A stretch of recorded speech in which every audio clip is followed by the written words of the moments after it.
میرے بھائیوں، اپنے اللہ کو راضی کریں۔ جن دکانوں کے پیچھے نمازیں چھوٹ گئیں، جن دکانوں کے پیچھے سچ کو طلاق ہو گئی، جن دکانوں کے پیچھے دیانت چلی گئی، خیانت آ گئی، بددیانتی آ گئی، ہاں اللہ تعالیٰ قیامت کے دن کہے گا بددیانت سے، وہ تو نے جو امانت کھائی لے کے آ، وہ امانت جو تو کھا گیا تھا لے کے آ۔ کہے گا یا اللہ کہاں سے لاؤں، وہ تو دنیا میں رہ گئی۔ اللہ تعالیٰ فرمائیں گے پڑی ہوئی ہے جہنم میں، پڑی ہے، جا اٹھا کے لا۔ اور وہ جہنم میں کیسے جائے؟ تو فرشتے ماریں گے چل، اور وہ اس کو لے کے چلیں گے، اور چلتے چلتے دوزخ کا سب سے خطرناک حصہ حاویہ، وہاں اس کو لے کے جائیں گے جہاں منافق رہتے ہیں۔ بددیانت لوگ حاویہ تک چلے جائیں گے ایمان ہونے کے ساتھ بھی۔ امانت کو کھانے والے لوگ حاویہ میں چلے جائیں گے، جو منافقین کی آگ ہے اس میں۔ وہاں دیکھے گا تو جس کا مال دبایا تھا دنیا میں وہاں پڑا ہوگا، کہے گا اچھا یہاں پڑا ہے، اتنے میں وہ تباہ ہو جائے گا، اس کو اٹھائے گا، کندھے پہ رکھے گا، پھر اوپر چڑھنا شروع کرے گا، چڑھنا شروع کرے گا، چڑھنا شروع کرے گا۔ جب دوزخ کے کنارے پر آ جائے گا تو وہ اس کے ہاتھ سے چھوٹ جائے گا اور پھر حاویہ میں جا گرے گا۔ اس کے ساتھ فرشتے مار کر پھر کہیں گے جا واپس لے کے آ۔ پھر یہ واپس جائے گا، پھر اسے اٹھائے گا، پھر کندھے پہ لے کے چڑھے گا اور چڑھے گا اور چڑھے گا۔ جب کنارے پر آئے گا تو پھر اس کے ہاتھ سے چھوٹ جائے گی، اس کے پھر فرشتے مار کے نیچے گرا دیں گے، جا لے کے آ۔ اب یہ کبھی اس میں سے نہیں نکل سکتا۔ اس کمانے سے توبہ کریں، یہ کمانا جہنم میں لے جائے گا۔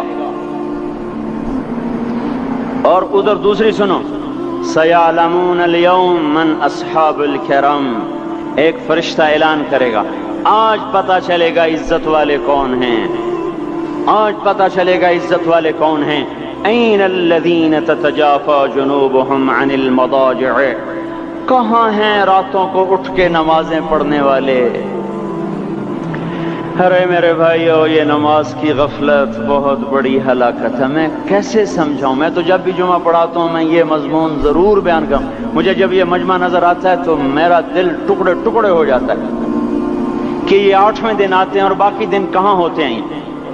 یہ کیوں نہیں سمجھتے؟ ان کے آنکھ کیا ہو گیا؟ ان کے کانوں میں ڈاٹ لگ گیا، یا دل کے اوپر کوئی پردہ آ گیا، یا میں کوئی عربی میں بات کرتا ہوں جو سمجھ میں نہیں آتی، یا میں کوئی ان سے چندے کا مطالبہ کر رہا ہوں، یا کوئی اپنی ذات کے لیے سوال کر رہا ہوں، یا اپنی شخصیت کی دعوت دے رہا ہوں۔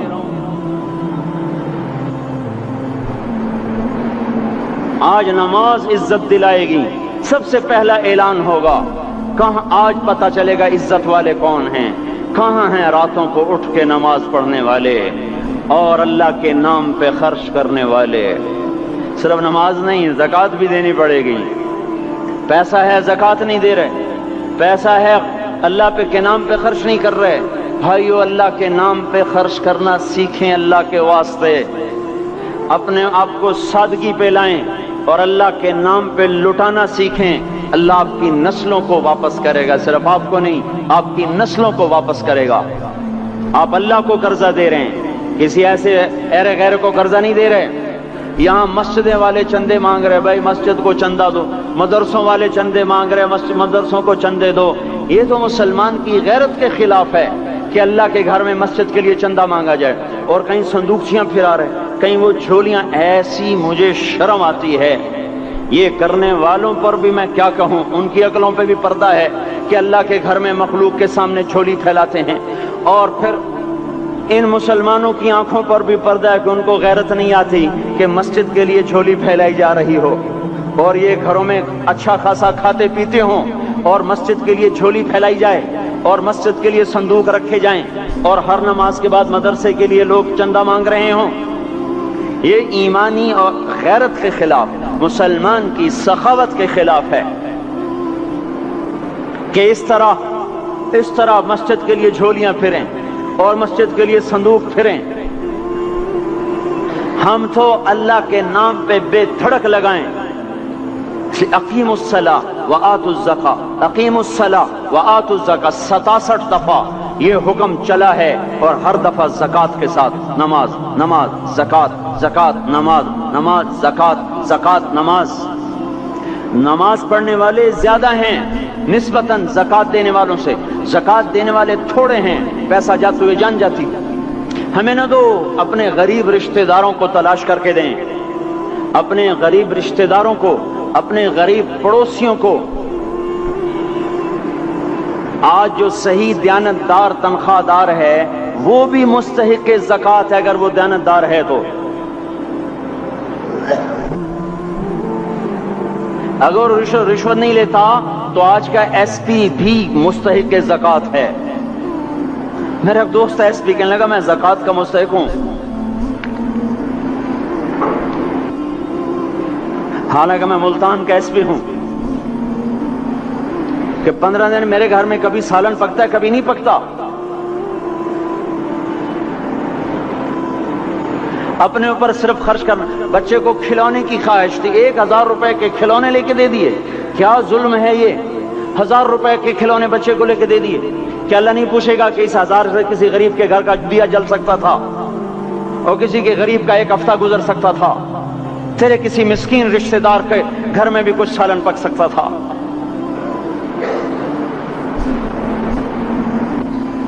رزق دیا تو اس کا ہوش نہیں کہ اس کا حق ادا کریں، جان دی تو اس کا ہوش نہیں کہ اس کا حق ادا کریں۔ سجدہ جان کا حق ہے، اور زکوٰۃ اور صدقات یہ مال کا حق ہے۔ میں کب اپنے لیے مانگ رہا ہوں؟ میں کہہ رہا ہوں اللہ اپنے غریب رشتہ داروں کو دیں، ان کو تلاش کریں اللہ کے واسطے۔ اپنی بیویوں سے پوچھو سونے کی زکوٰۃ دی ہے؟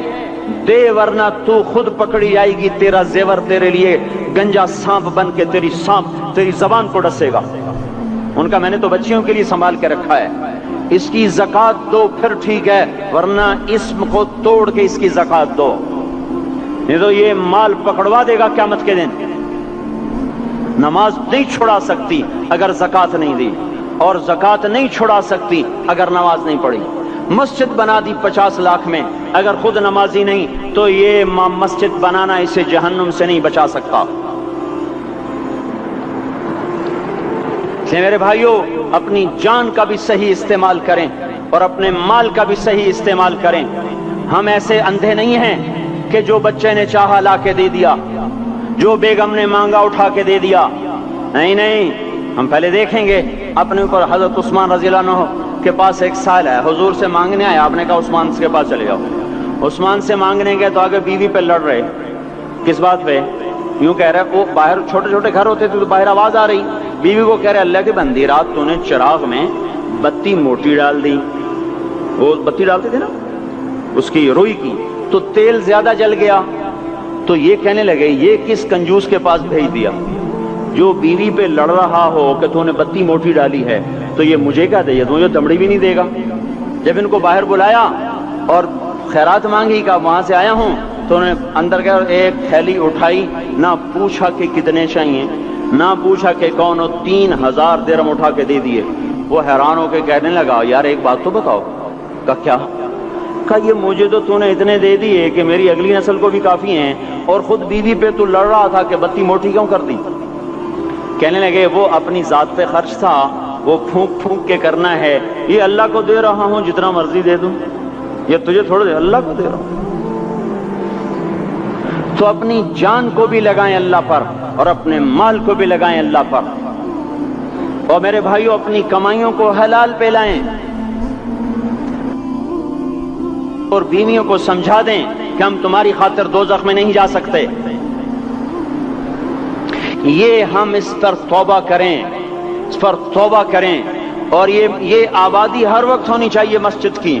چلو کوئی جو جہاں سے بھی آیا ہے مسجد کے عادی بنو میرے بھائیوں۔ ہماری جماعت گئی تھی اردن میں 1991 میں، تو ہم اسرائیل کے بارڈر پر چلے۔ انہوں نے بتایا کہ یہ ہم سے آمد رفت بات چیت ہوتی رہتی ہے، چونکہ کچھ عرب ادھر رہتے ہیں کچھ عرب ادھر رہتے ہیں، رشتہ داریاں ہیں۔ تو کہا یہ یہودی ہم سے پوچھتے ہیں تمہاری فجر میں نمازی کتنے ہوتے ہیں اور تمہارے جمعے میں نمازی کتنے ہوتے ہیں؟ ہم نے پوچھا یہ تحقیق کیوں کرتے ہو؟ ان کا ہماری کتابوں میں یہ ہے کہ جب فجر کی نماز کے نمازی اور جمعے کی نماز کے نمازیوں کی تعداد برابر ہو جائے گی تو یہودی دنیا سے مٹ جائیں گے۔ اب یہاں فجر میں 1.5 صف ہوتی ہے اور جمعے میں باہر بھی صفیں بنی پڑی، چلو میں کہتا ہوں مان لیا 1/3 طبقہ باہر سے آیا ہے، یہ 2/3 تو یہیں سے اٹھ کے آیا ہے، یہ کیوں نہیں ہر نماز میں آتا؟ میرے بھائیوں اپنے حال پہ رحم کریں، اللہ کے واسطے میری پکار کو سنیں۔ میں آپ کو کوئی فلسفہ نہیں سمجھا رہا، میرا روزانہ ہر جمعہ جب آتا ہوں میں یہی مضمون بیان کرتا ہوں، میں روزانہ آپ کو نیا بیان سنا سکتا ہوں۔ 360 دن ہیں، میں اللہ کے فضل سے آپ کو روزانہ نیا 360 دن میں آپ کو 360 نئے بیان سنا سکتا ہوں۔ میں یہاں بیان کرنے نہیں بیٹھتا، اپنا دکھڑا میں روتا ہوں کہ پوری گلستان کالونی جہنم کی طرف جائے اور میں ان کا پڑوسی ہوں اور میں انہیں جہنم میں جاتا دیکھوں اور میری ہائے نہ نکلے تو میں ڈوب کے مر جاؤں۔ جلتا کتا ہم نہیں دیکھ سکتے اور اس ہماری آنسو نکل پڑیں، چوہے کو ہم جلتا نہیں دیکھ سکتے اور میں اتنی شکلوں کو جہنم میں جاتا دیکھوں۔ جس نے فجر آج نہیں پڑھی اس نے پر جہنم کو واجب کر لیا، جو اب آئندہ اثر نہیں پڑے گا اس پر جہنم واجب ہو گئی۔ پھر میں کیا مضمون بیان کروں، کیا فلسفے بیان کروں؟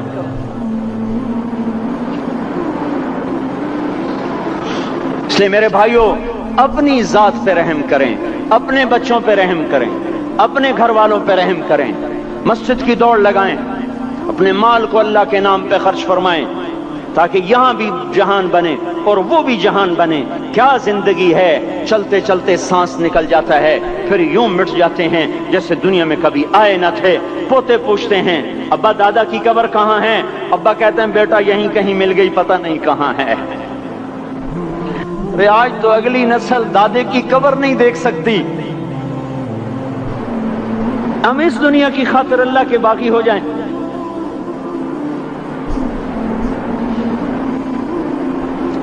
اس بے وفا جہان کی خاطر اللہ سے بغاوت کر جائیں جو ایسا مہربان، جو ایسا کریم۔